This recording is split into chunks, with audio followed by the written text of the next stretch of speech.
Programme रहा तो अब पूरे ख़ानदान के लोगों को बुलाते हैं। एक खालू है हमारे, अच्छे बेचारे शेरवानी वगैरह पहनते, तो खालू की भी फैमिली को बुलाते हैं। तो क्या होता है, खालू की फैमिली में एक शरारती बच्चा है, बड़ा शैतान है। तो वो बच्चा हमारे घर में आने के बाद में क्या कर देता है, वो शीशे तोड़ देता है, टीवी फोड़ देता है।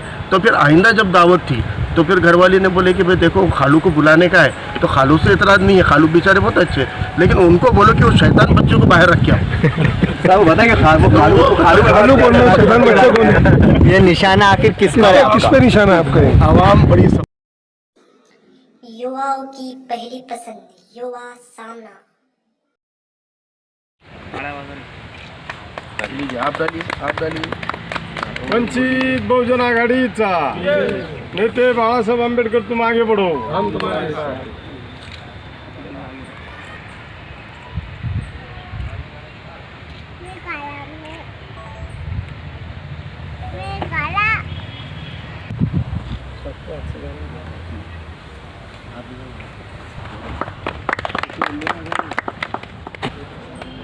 जल्दी सब डालिए पूरा मांग।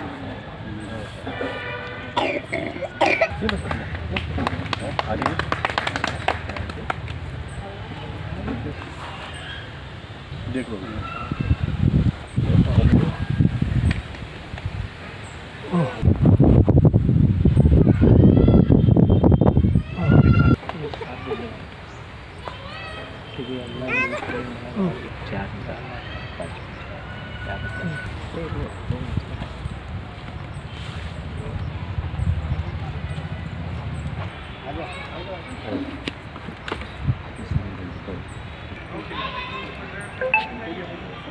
आजी त्यांच्यासारखं साईडमध्ये जागा सोडायचं आहे, थोडं मागं घे खुर्ची घेऊन उभं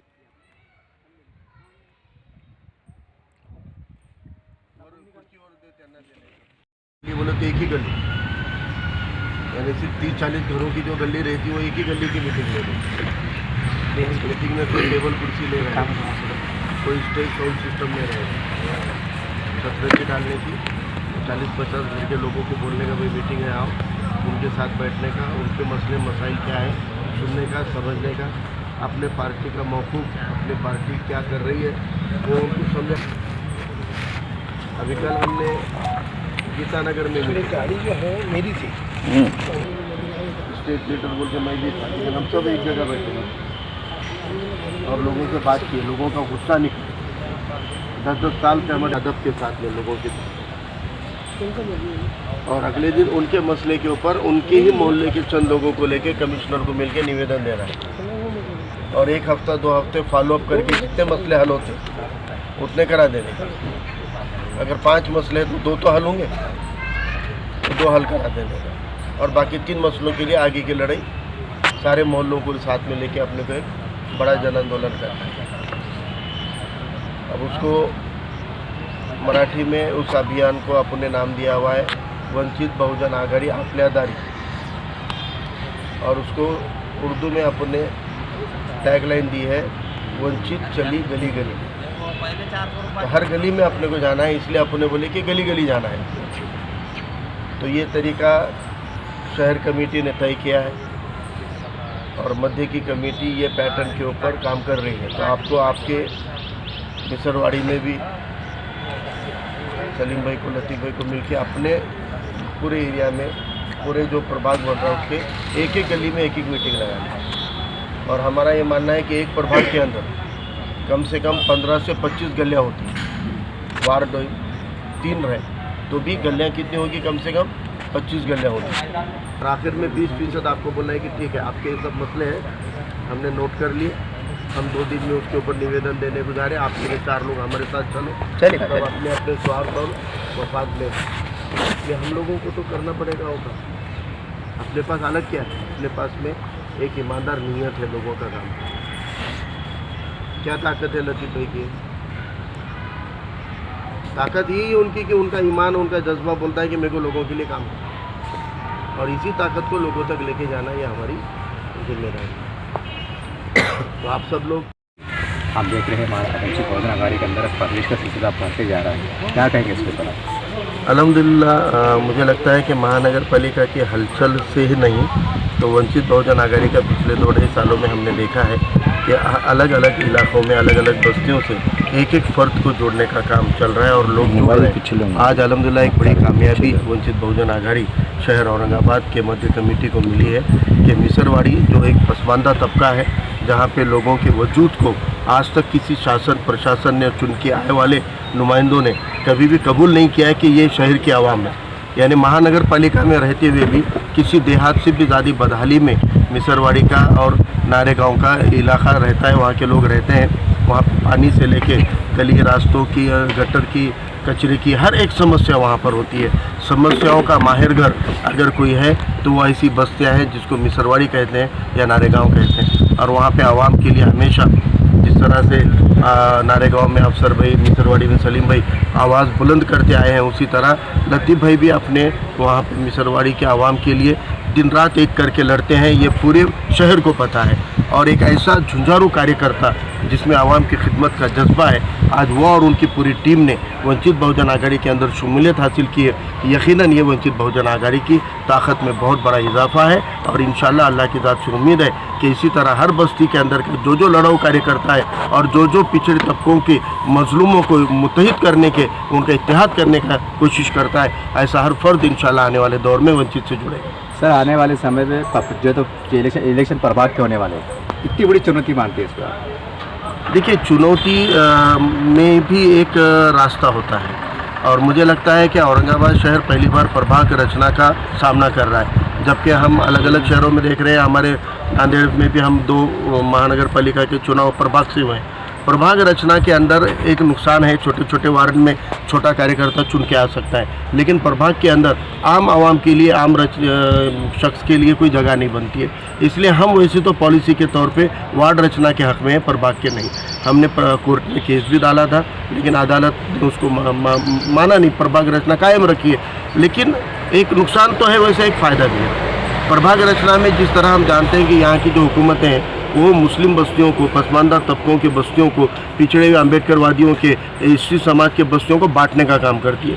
लेकिन इस बंटवारे के अंदर अब प्रभाग रचना ऐसी बन जाती है कि एससी और मुस्लिम इनकी ताकतें बढ़ जाने की वजह से कोई एक अपने दम पर बहुत ज़्यादा सीटें चुना के नहीं ला सकता। अब प्रभाग रचना के अंदर अकेले मुसलमानों के दम पे चुन के आने वाले सिंगल डिजिट से ज़्यादा कॉरपोरेटर नहीं आएंगे। ऐसी बस्ती में भी अगर अपने दम पे कहेंगे वो भी सिंगल डिजिट में आएंगे। लेकिन अगर ये इत्तेहाद होता है, जो इत्तेहाद औरंगाबाद में कामयाब हुआ है, अगर वो इत्तेहाद से अगर काम करते हैं तो इंशाल्लाह प्रभाग रचना हमारे लिए एक मुसीबत लग रही है, इंशाल्लाह ये कामयाबी का एक जरिया भी बन सकता है। सर, हमारा औरंगाबाद में सर्वे लगा था जब से महानगर पालिका हलचल शुरू हुई है। चर्चा है सर, चर्चा ये है कि जब कांग्रेस, राष्ट्रवादी, शिवसेना कट्टर पार्टी थी, वो एक हुए हैं इतना कट्टर होने के बाद भी, और एमआईएम मैं समझता हूँ उनके मुकाबले में इतने कट्टर नहीं है। हमारा नहीं, जनता का कहना है। जनता में चर्चा है कि क्या आप मतभेद बुलाकर एक नहीं हो सकते, क्योंकि आपका महापौर भी बन सकता है, बहुत कुछ हो सकता है उलटफेर। ये जनता में चर्चा है सर। हमारा देखिए, आप तमाम मीडिया के जो मेरे सहकारी हैं, ये मुझे 2 साल में कई बार दर्जनों बार मिल चुके हैं और ये दर्जनों बार आपने देखा है कि यहाँ पर जितने दिगर तबकों के शमूलियतें हो रही है उससे कई ज़्यादा मुसलमानों की शमूलियत वंचित बहुजन आघाड़ी में हो रही है, क्योंकि अब आवाम को ये मालूम हो गया है कि अकेले के दम पे हम नहीं कर सकते हैं। तो अब मुसलमान खुद वंचित बहुजन आघाड़ी से बड़ी तादाद में जुड़े। जब हमारे पास में लतीफ़ भाई का जैसा एक ईमानदार जज्बा रखने वाला झुंझारू कार्यकर्ता, एक झुंझारू नेता वंचित बहुजन आघाड़ी में शमूलियत हासिल कर रहे हैं, इस बात की दलील है कि आवाम बेदार हो गई। सियासी पार्टियों को आप समझना चाहिए कि जो उनकी शरारतें हुई है वो शरारतों को छोड़कर वो भी आगे आने की हिम्मत करें। हमने तो साथ लिया था ना, हमने साथ लिया था। और इस सवाल का जवाब हर बार सवाल पूछते हैं तो फिर वहाँ आते हैं लोग बोलते हैं कि आप खाली उसके ऊपर बोलते हैं, हालांकि हमसे पूछा जाता है। एक मैं अलग अंदाज में आपको एक जवाब देता हूँ कि हमारे घर में कभी भी प्रोग्राम रहा तो पूरे ख़ानदान के लोगों को बुलाते हैं। एक खालू है हमारे, अच्छे बेचारे शेरवानी वगैरह पहनते हैं, तो खालू की भी फैमिली को बुलाते हैं। तो क्या होता है, खालू की फैमिली में एक शरारती बच्चा है, बड़ा शैतान है। तो वो बच्चा हमारे घर में आने के बाद में क्या कर देता है, वो शीशे तोड़ देता है, टीवी फोड़ देता है। तो फिर आइंदा जब दावत थी तो फिर घरवाली ने बोले कि भाई देखो खालू को बुलाने का है तो खालू से इतराज नहीं है, खालू बेचारे बहुत अच्छे हैं, लेकिन उनको बोलो कि वो शैतान बच्चों को बाहर रख के आओ। साहब वो बताएंगे खालू बोलना शैतान बच्चे कौन है? ये निशाना आखिर किस पर है किस आपका? पे निशाना है आपका? आवाम बड़ी समझदार है, आवाम बड़ी होशियार है, आवाम बड़ी बेदार है और अल्हम्दुलिल्लाह वो समझ सकती है क्या बात है। तो हम वो चाहते हैं कि खाली ऐसी शरारती ताकतें अगर खामोश हो जाएंगी या साइडलाइन हो जाएगी तो बाकी तो कोई दिगर हमको कोई शिकवा नहीं है। हम तो उनके साथ गए हैं, हमने तो उनको आवाम के अंदर जो एक उनकी पहचान थी रज़ाकारों की पार्टी, उसको संविधान रक्षक की पार्टी का दर्जा दिया है। उनको लेकर जो भी छुआछूत दिगर तबकों में थी उसको कम करने का काम इस इत्तेहाद ने किया था और कामयाब नुमाइंदगी दे सकते हैं, ये कॉन्फिडेंस औरंगाबाद के आवाम को उस इत्तेहाद ने दिया था। अगर पार्टी से इत्तेहाद होता है ठीक है, नहीं होता है तो आवाम से इत्तेहाद कर रहे हैं। आप देख रहे हैं गली गली मोहल्लों में, हम छोटे छोटे मोहल्लों के अंदर वंचित बहुजन आघाड़ी का एक मध्य के शहर कमेटी ने, शहर अध्यक्ष जली साहब ने, भगवान खिलारे महासचिव, इन्होंने एक बहुत अच्छी इनकी टीम ने प्लान किया है। वंचित चली गली गली, हर गली में जा रहे हैं, आवाम से मिल रहे हैं। तो मुझे लगता है कि आवाम बादशाह है। लेकिन सर जैसा आप देखिए औरंगाबाद में मुसलमान बड़ी अक्सरियत में, एक तबका इमाम की तरफ जा रहा है, एक तबका समझो आपकी तरफ जा रहा है, तो कहने के मुसलमानों में तो दरारें पड़ रही सब। मैं क्या बोल रहा हूँ, कोई भी कौम और कोई भी समाज का कोई एक पार्टी को कभी भी ठेका नहीं होता है, ठीक है, लेकिन आवाम मुत्तहिद होती है एक बहाने से। और कांग्रेस राष्ट्रवादी से वजन हुए वाली आवाम ने मजलिस को एक मौका दिया।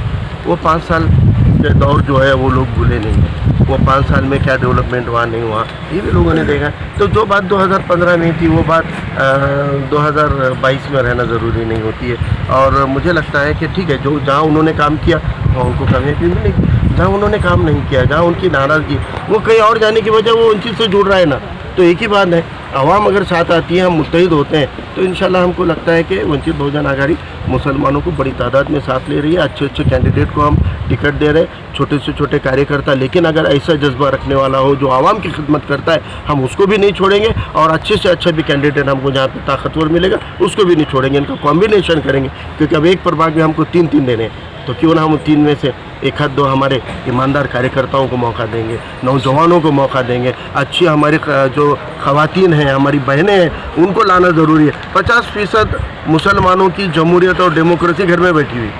आप मुझे बताइए, कोई मर्द हजरात की जितनी संगठनाएं होती है, नौजवानों की जितनी संगठनाएं होती हैं, खवातीन पे कोई काम कर रहा है कि? जबकि आपको तो महानगर पालिका में 50% औरतों को भेजना पड़ेगा क्योंकि रिजर्वेशन 50% का है, 70 के करीब औरतें वहाँ पे जाने वाली है। तो आप मुझे बताइए कि हमारे पास में ऐसी तंजीमें नहीं है, लेकिन आज लतीफ़ भाई के साथ में बड़ी तादाद में हमारी बहनों ने शमूलियत हासिल की है। ऐसी बहनों को हम सामने ला रहे हैं और उनको हम ट्रेनिंग देकर उनको कैपेबल बनाएंगे और उनको लड़ने के लिए इंशाल्लाह मैदान में उतारेंगे। सर इसके वक्त में आपके को दरख्वास्त मैं लतीफ़ जब्बार खान, मैं जो तो समाजवादी पार्टी अल्पसंख्यक शहर अध्यक्ष था, लेकिन मैं कोई पार्टी को बुरा भला नहीं बोलना चाहता हूँ, लेकिन वंचित बहुजन आघाड़ी ने जो काम किया है और वंचित बहुजन आघाड़ी के जो तो महाराष्ट्र अध्यक्ष के काम के और मध्य के जो हमारे जलीस अहमद साहब की जो वंचित बहुजन आघाड़ी ने हर वक्त मुसलमानों का साथ दिया, जब जब कोई ज़रूरत पड़ी तो वंचित बहुजन आघाड़ी जो तो साथ में आई, इसलिए मेरे को खुशी हुई तो मैं प्रवेश किया। आपका पूरा नाम और वो भी? लतीफ़ जब्बार खान। आप कहाँ से है सर? मिस्सर वाली। ठीक।